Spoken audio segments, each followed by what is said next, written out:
दोस्तों, एक और नया दिन और मैं बलजीत परमार हाज़िर हूँ एक नई कहानी, नया किस्सा लेकर। कल आपने सुना इरफान चिंदी, जो अपने ज़माने का बहुत इम्पॉर्टेंट खबरी था पुलिस डिपार्टमेंट का, उसकी कहानी। जैसे मैंने आपसे प्रॉमिस किया था पहले भी कि मेरे पास कुछ ऐसे डॉक्यूमेंट्स हैं जो ये बताते हैं कि इन्फॉर्मेंट्स को, खबरियों को इनाम कैसे मिलता है, उनमें क्या क्या तहकीकात की जाती है, क्या छुपाया जाता है, कैसे इन्फॉर्मेंट की उसकी जानकारी पूरी तरह छुपाई जाती है, उसका नाम तक बदली कर दिया जाता है, उसकी कोई आइडेंटिटी कहीं से पता नहीं चलती। ये सब काम कस्टम वाले, एक्चुअली पुलिस के खबरियों की बहुत सी इंफॉर्मेशन अवेलेबल है बाहर सोशल मीडिया पे भी, कुछ किताबों में, अखबारों में, गूगल पे इधर उधर आपको मिल जाती है। लेकिन जो कस्टम के खबरी होते हैं और इनकम टैक्स के होते हैं, और इसी तरह से जो एजेंसीज के लिए काम करते हैं, हमारी आईबी के लिए, रॉ के लिए, डीआरआई के लिए, वो एक डिफरेंट किस्म की ब्रीड होती है। वो थोड़े ज़्यादा सोफिस्टिकेटेड होते हैं, देखने देखने में बिल्कुल खबरी नहीं लगते। लेकिन कुछ उनमें से ऐसे भी होते हैं जो हरफनवाला किस्में होते हैं। वो कस्टम का काम भी करेंगे, पुलिस के साथ भी मिल जाते हैं, और कभी अंडरवर्ल्ड के साथ भी इधर की बात उधर करते रहते हैं। लेकिन ऐसा नहीं करते कि उनकी पर्सनल लेवल पे दुश्मनी पड़े। अगर पड़ जाती है तो बहुत महंगी पड़ती है। उसकी एग्ज़ाम्पल हमने सलीम खबरी का, जो मैंने किस्सा सुनाया था, बहुत अच्छी तरह मुझे जानता था, बहुत साल मिल के काम किया, और मेरे प्रोफेशनल कैरियर में मेरा जो रिपोर्टिंग में जो नाम हुआ, उसमें काफ़ी सारा हिस्सा जो है वो सलीम खबरी का भी है। क्योंकि वो अगर इतनी अच्छी अच्छी खबरें अंदर की निकाल के मुझे उस ज़माने में नहीं देता, तो शायद आज मैं इतना नाम नहीं कमा सकता जितना मैं समझता हूँ कि मैंने कमाया। तो जिसकी जहाँ कोई कंट्रीब्यूशन बनती है वो मान लेनी चाहिए। आपकी ज़िंदगी में बहुत से लोग काम आते हैं और उनको याद रखना चाहिए। ये इंसानी जो एक होनी चाहिए, एक इच्छा होनी चाहिए। तो सलीम खबरी की मेन जो उसकी बैकबोन थी, वो कस्टम्स और डीआरआई थी, और MNP, marine and preventive wing. इनके जो बड़े बड़े ऑफिसर थे, वो आधी रात को भी सलीम को मिलने को तैयार रहते थे, क्योंकि उन्हें मालूम होता था कि अगर सलीम आया है तो कोई काम की खबर लेके आया होगा। बिना मतलब ये आधी रात को नहीं आता था, या आधी रात को फ़ोन भी चला गया तो वो सलीम की बात सुनते थे। उसको कभी डांटते नहीं थे कि तुमने हमें रात के 2 बजे 3 बजे क्यों जगा दिया। मुझे भी बहुत बार वो आधी रात को जगा दिया करता था। एक एपिसोड में मैंने आपको बताया कि जब एक बहुत बड़ा रेड एनसीबी के तरफ से और मुंबई पुलिस के एंटी नारकोटिक्स सेल से अरेंज की गई थी, जिसमें एक ट्रैप लगाया गया था सोनू निगम के लिए। वो कामयाब नहीं हो सका, वो दूसरी बात है। उसके लिए भी उस समय के जो डीसीपी थे anti narcotic cell Mumbai police के, जवाहर सिंह, उनको लेके आधी रात को सलीम मेरे घर पे आ गया था कि उनको कुछ बातें मालूम करनी थी, और कुछ देर वहाँ पे बैठ के वो पूरा, क्योंकि मेरे घर में लैंडलाइन टेलीफोन था, उसका इस्तेमाल करना था, तो मेरे घर पे आधी रात को आ गए थे वो लोग। खैर, ये एक रिश्ता जो है ये खबरियों के साथ, रिपोर्टर्स का और एजेंसीज का, डिपार्टमेंट्स का हमेशा रहता है। अब देखिए, खबरी काम क्यों करते हैं, इतना रिस्क ज़िंदगी में क्यों लेते हैं? इसमें बहुत बड़ा पैसा इन्वॉल्व है। जितना बड़ा आप काम करोगे उतना ज़्यादा रिवार्ड आपको मिलता है। सलीम खबरी ने भी करोड़ों रुपये कमाए उस रिवार्ड में, लेकिन शायद उसको पैसा संभालना नहीं आया। जब मैंने आज से कुछ महीने पहले एक एपिसोड किया था खबरी नंबर 1 सलीम के ऊपर, आपने बहुत पसंद किया था। मेरा ख्याल वो को 1.5-2 लाख के करीब शायद चल रहा है अभी भी लोग उसको यूट्यूब पे देख रहे हैं। वो देखने के बाद उसकी बेटी का मुझे फ़ोन आया। पहले कमेंट बॉक्स में उसका कमेंट आया, मिनाज उसकी बेटी आज बॉम्बे में रहती है। मैंने तो जब देखा था बहुत छोटे छोटे बच्चे देखे थे वो। तो उसने फिर मेरा नंबर लिया, फिर मेरे को फ़ोन किया, मेरे से बात की। उसने बताया कि अंकल आपने कहा है कि मेरे डैडी के साथ जाके और मेरी माँ के साथ जाके आपने एक बैंक में 80 लाख रुपया जमा करवाया था। ये बात मुझे कुछ जम नहीं रही। मुझे यकीन नहीं आ रहा कि मेरे बाप के पास उस ज़माने में इतना पैसा था, क्योंकि हमने इतना पैसा कभी देखा नहीं। मेरी माँ सलीम और उसकी वाइफ, मतलब मिनाज की माँ और बाप दोनों की एक रोड एक्सीडेंट में डेथ हो गई थी। तो मैंने तो ये बात पुरानी कही थी। वो बोलती है अगर आपकी वो बात माने, उनकी सलीम की डेथ तो उसके काफ़ी साल बाद हुई है, लेकिन हमने कभी इतना पैसा घर में देखा नहीं, तो पैसा गया कहाँ। तो उसने एक बहुत मुझे पॉइंटर सवाल किया, उसके क्वेश्चन पूछा मुझे कि उसके साथ जो लेडी थी वो कौन थी। मैंने कहा वो बुरके में थी, मैंने शक्ल नहीं देखी, लेकिन सलीम का कहना था कि वो उसकी वाइफ है।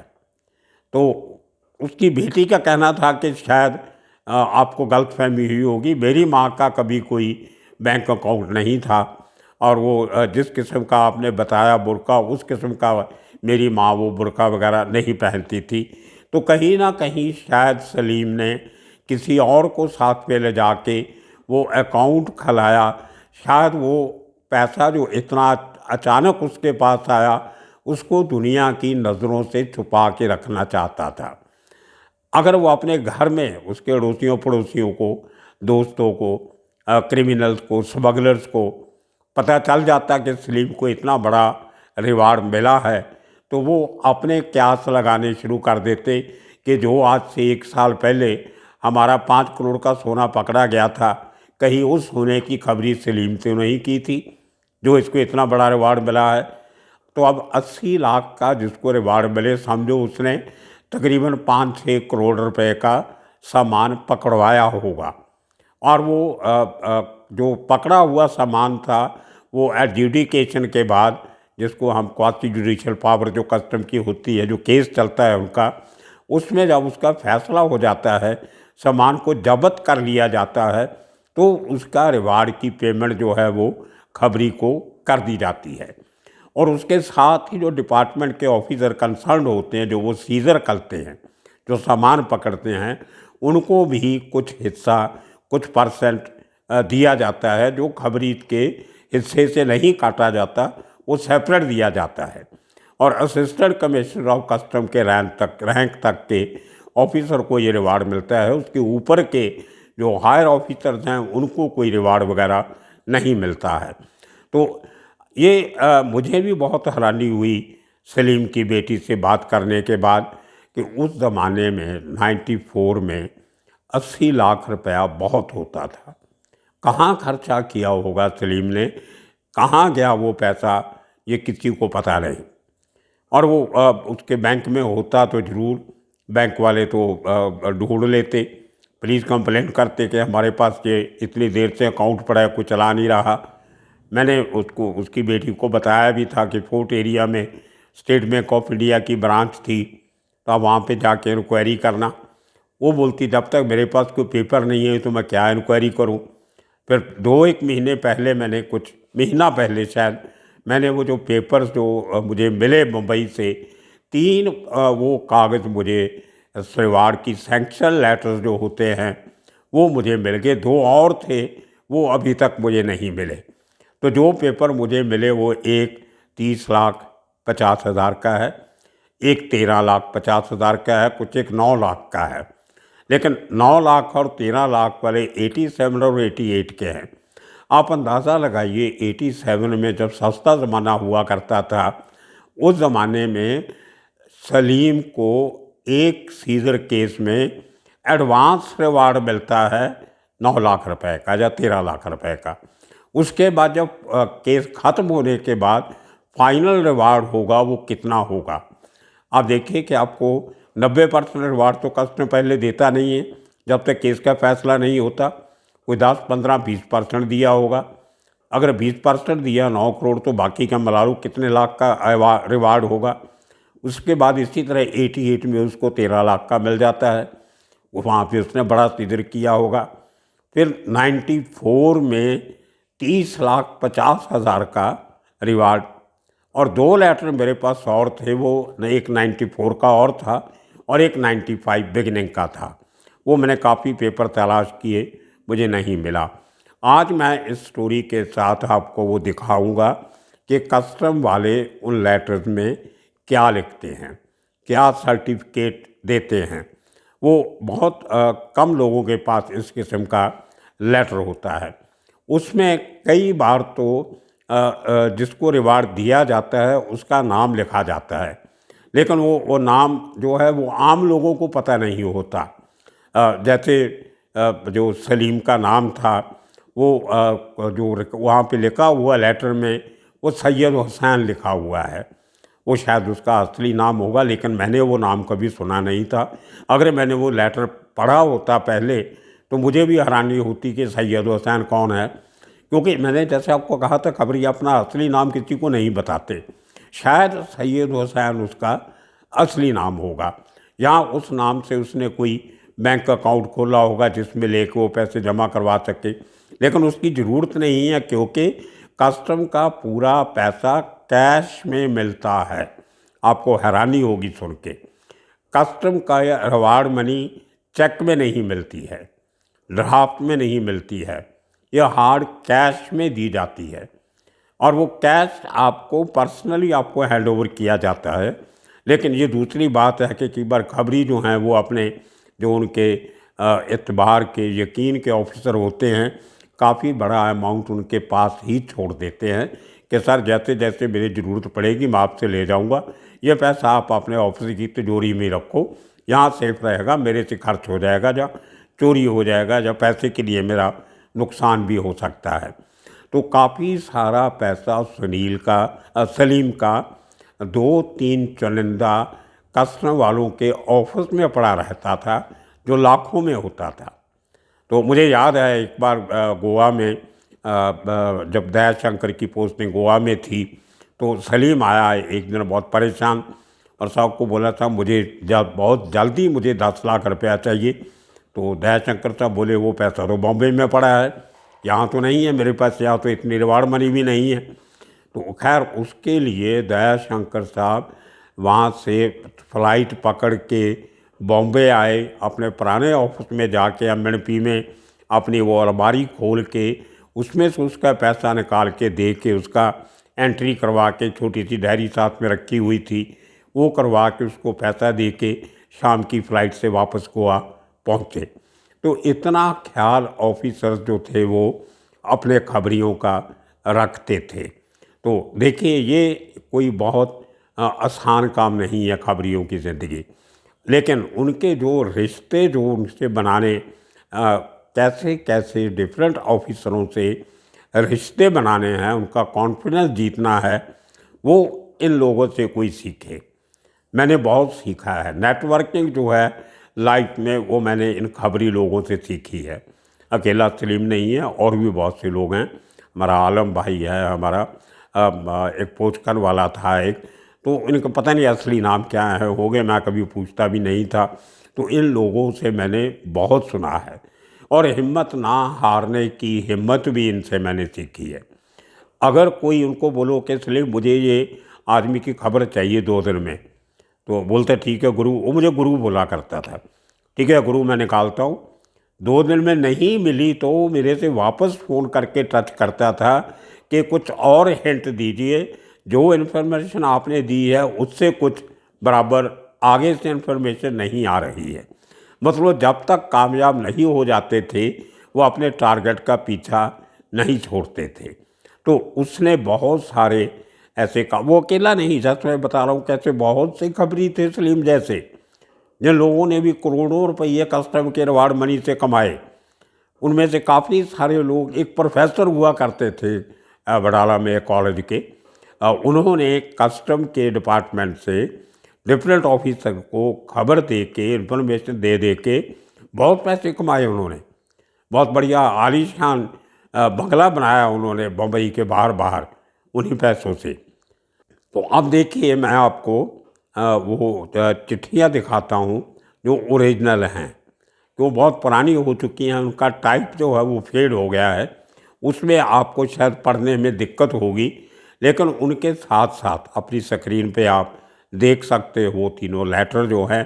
तो दोस्तों देखिए, जो ये पहला लेटर आप स्क्रीन पे देख रहे हैं, ये इशू हुआ था 4 मार्च 1987 को, और इसमें लिखा हुआ है कि to whom so ever it may concern, this is to certify that Shri Sayyid Hussain, whose signature is appended below, has been paid an amount of rupees 13 lakh as advance reward in a customs case। और sign किया हुआ ये letter MS Kanwal, वो उस समय के collector of custom preventive थे मुंबई के। और इसके साथ ही दूसरा लेटर आप देखिए, अभी जो आपके सामने स्क्रीन पे आएगा, ये इशू हुआ है अगले साल की 25 फरवरी को ना, यानी कि 1988 में। इसमें भारत तकरीबन उसी किस्म की है।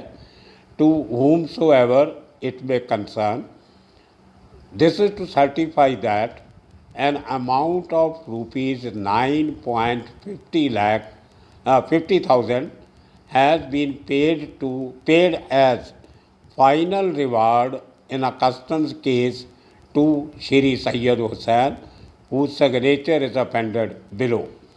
अब देखिए, ये दोनों का मतलब जो है वो ये है कि पहले केस में जो 13 लाख का अमाउंट था वो एडवांस दिया गया था। अब इस पर लिखा हुआ clearly as advance reward in a customs case. तो आप अंदाज़ा लगा लिए कि जिस केस में उसको 13 लाख रुपया एडवांस मिल रहा है, पूरा रिवार्ड कितना होगा। मेरे हिसाब से कम 60-70 लाख का इसका रिवार्ड इसी केस में होगा। और अब दूसरे में जो उन्होंने कहा है कि हमने 9.5 लाख रुपया जो दे दिया है, ये फाइनल रिवार्ड है। इसका मतलब जो छोटा केस होगा, इसमें 3-4 लाख रुपया उसको पहले मिल गया होगा, और केस ख़त्म होने के बाद 9.5 लाख और मिल गया। और ये लेटर जो है 9.5 लाख वाला, ये साइन किया हुआ है LD अरोड़ा, जो उस समय एडिशनल कलेक्टर थे बॉम्बे कस्टम्स के प्रिवेंटिव के, और बाद में उनका इलाहाबाद में मर्डर कर दिया जाता है उनके घर के बाहर।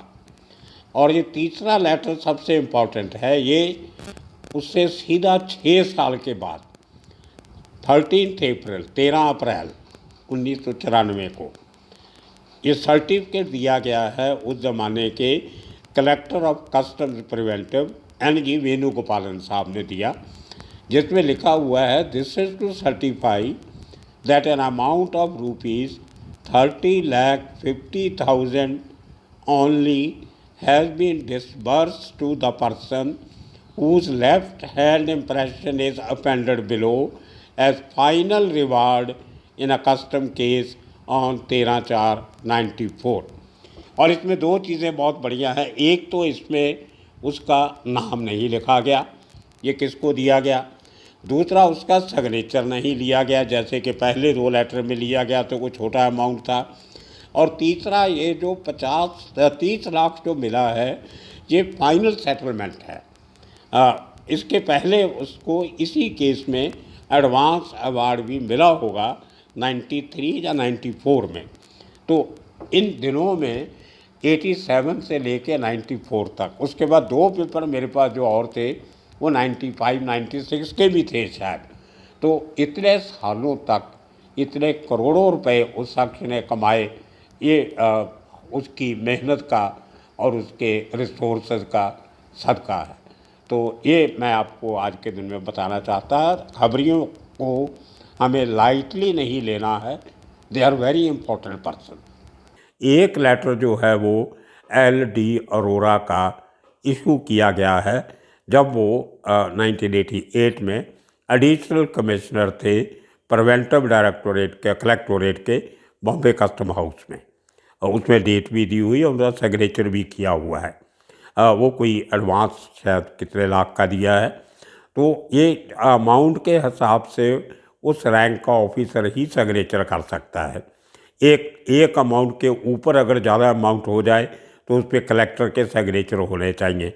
छोटा अमाउंट है तो एडिशनल कलेक्टर के सिग्नेचर हो सकते हैं।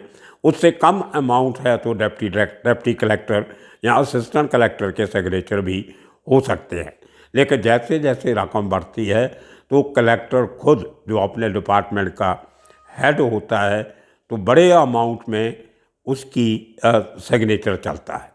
तो ये एक अंदर इनका तरीका है। और ये पूरे का पूरा कैश जो दिया जाता है वो इनकम टैक्स फ्री होता है, उसके ऊपर कोई इनकम टैक्स नहीं लगता है।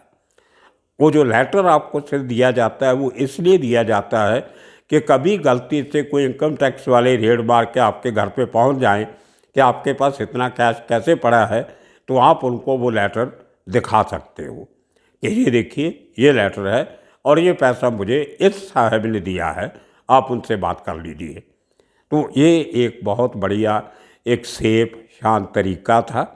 और ये कैश इसलिए भी दिया जाता था कि जो खबरी है वो अपनी मर्ज़ी से इमीडिएटली उस पैसे को कहीं भी लगा सके ताकि उसकी मूवमेंट ट्रेस ना हो।